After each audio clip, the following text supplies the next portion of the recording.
Assalamualaikum warahmatullahi wabarakatuh. Selamat pagi, selamat siang, selamat sore, dan selamat malam bagi teman-teman yang baru bergabung atau baru menonton video ini. Ketemu lagi dengan Padu Tatila Channel, media informatif, bantuan sosial, dan pendidikan. Pertama-tama dan utama sekali, marilah kita selalu bersyukur kepada Allah Subhanahu wa Ta'ala, dan kita bersalawat kepada Nabi. Allahumma sholli ala Sayyidina Muhammad wa ala ali Sayyidina Muhammad. Semoga kita semuanya dalam keadaan sehat walafiat serta dalam lindungan Allah Subhanahu wa Ta'ala. Amin, amin, ya rabbal alamin. Teman-teman semuanya, pada video kali ini saya akan berbagi informasi atau akan membahas tentang syarat untuk mendapatkan bantuan rehabilitasi rumah tidak layak huni, atau yang lebih kita kenal dengan istilah bantuan bedah rumah dari Kementerian Sosial Republik Indonesia. Perlu kita ketahui bahwa bantuan rehabilitasi rumah tidak layak huni merupakan salah satu program yang ada di Kementerian Sosial yang berada pada Direktorat Penanganan Fakir Miskin. Adapun tujuan dari bantuan ini adalah untuk meningkatkan kualitas tempat tinggal atau rumah masyarakat yang kurang mampu dengan prioritas perbaikan, pertama atap, yang kedua lantai, yang ketiga dinding, dan yang keempat adalah fasilitas MCK atau fasilitas mandi, cuci, dan kakus. Dan bantuan ini dilaksanakan dengan cara sistem berkelompok. Untuk setiap kelompok terdiri dari 5 sampai dengan 15 kepala keluarga. Selain sistem berkelompok, juga dilaksanakan dengan cara sistem swadaya masyarakat dengan semangat gotong royong, kebersamaan, dan juga semangat kesetia kawanan. Nah, teman-teman semuanya, jika telah memenuhi syarat, maka nantinya setiap kepala keluarga dalam satu kelompok akan menerima bantuan sebesar 15 juta rupiah untuk perbaikan rumah tidak layak huni keluarga tersebut.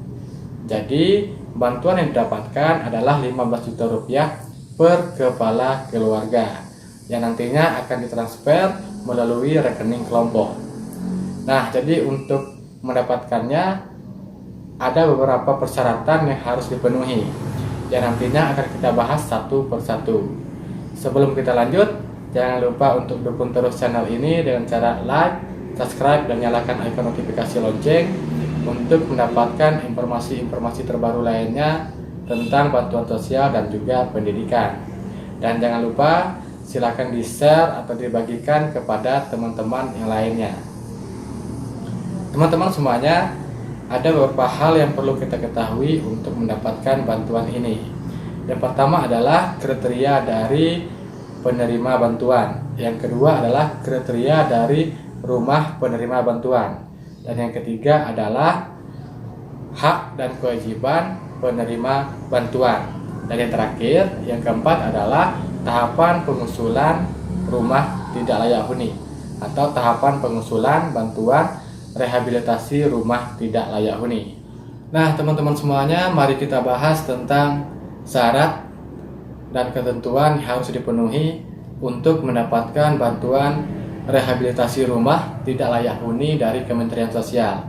Kita mulai dengan kriteria penerima bantuan.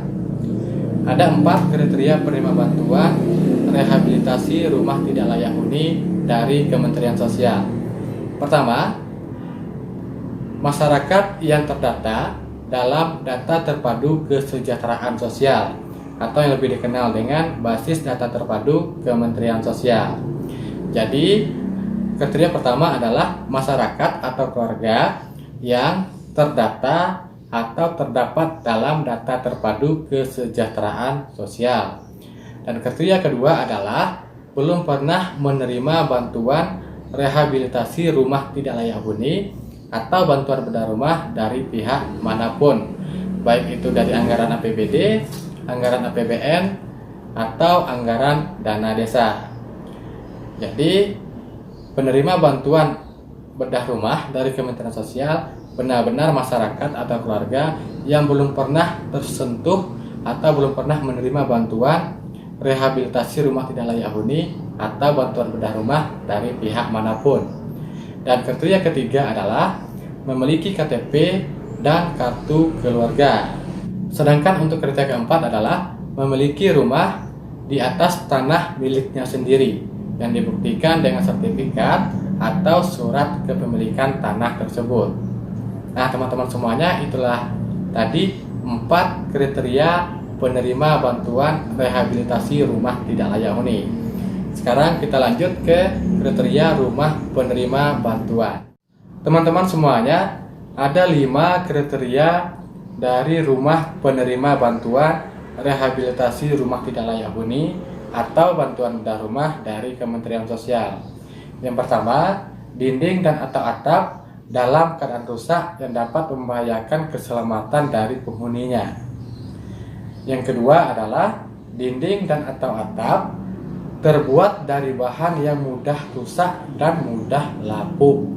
Dan ketiga adalah lantai terbuat dari tanah, bata, kayu, bambu, atau semen dalam keadaan rusak.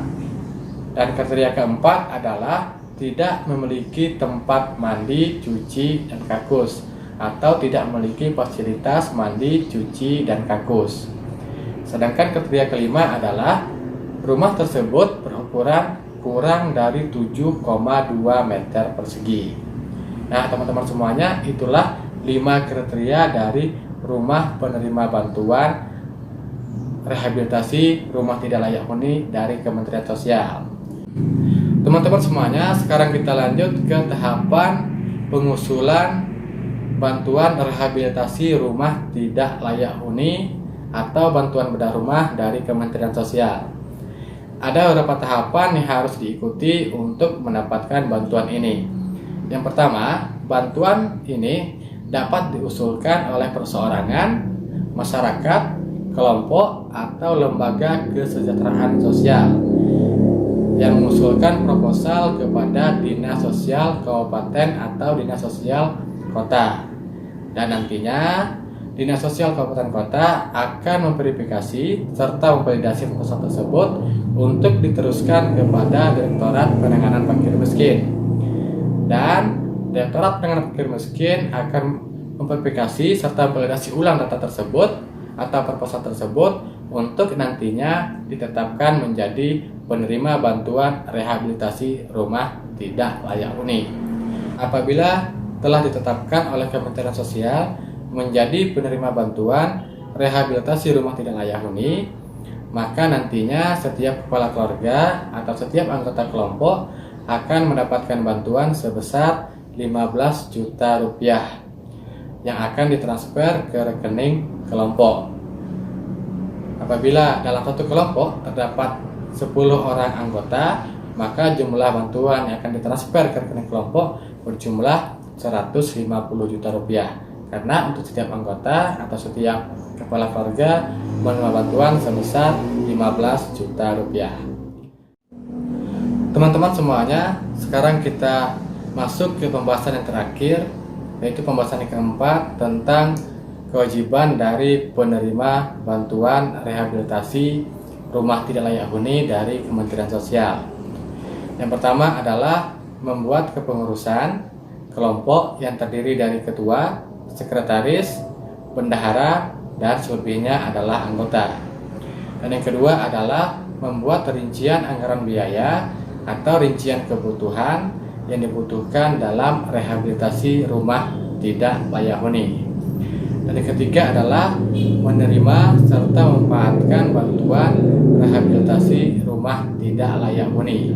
Dan yang keempat adalah membelanjakan atau melaksanakan pembelian barang-barang ataupun kebutuhan dalam rehabilitasi rumah tidak layak huni. Dan yang keempat adalah mengerjakan serta melaksanakan rehabilitasi rumah tidak layak huni paling lama 100 hari setelah bantuan ditransfer ke rekening kelompok. Jadi untuk pengerjaan bantuan rehabilitasi rumah tidak layak huni dari Kementerian Sosial adalah 100 hari kerja setelah bantuan diterima atau ditransfer ke rekening kelompok. Dan yang keenam adalah mendokumentasikan rehabilitasi rumah tidak layak huni mulai dari kondisi awal, proses pengerjaan, dan hasil akhir. Dan yang keenam, yang terakhir adalah membuat laporan pertanggungjawaban dari bantuan rehabilitasi rumah tidak layak huni. Nah, teman-teman semuanya, itulah tadi tentang syarat dan juga ketentuan untuk mendapatkan bantuan rehabilitasi rumah tidak layak huni atau bantuan bedah rumah dari Kementerian Sosial. Nah, teman-teman semuanya, itulah informasi yang dapat saya bagikan atau saya sampaikan tentang syarat dan juga ketentuan untuk mendapatkan bantuan rehabilitasi rumah tidak layak huni atau bantuan bedah rumah dari Kementerian Sosial. Jika ada pertanyaan, silakan nantinya ditulis di kolom komentar. Dan saya ucapkan terima kasih kepada teman-teman semuanya. Semoga informasi ini bermanfaat untuk kita semuanya, serta bisa menjadi ladang amal untuk kita semuanya. Dan teman-teman semuanya, jangan lupa untuk selalu mendukung channel ini dengan cara like, subscribe, dan nyalakan icon notifikasi lonceng untuk mendapatkan informasi-informasi terbaru lainnya tentang bantuan sosial dan juga pendidikan. Terima kasih kepada teman semuanya. Assalamualaikum warahmatullahi wabarakatuh.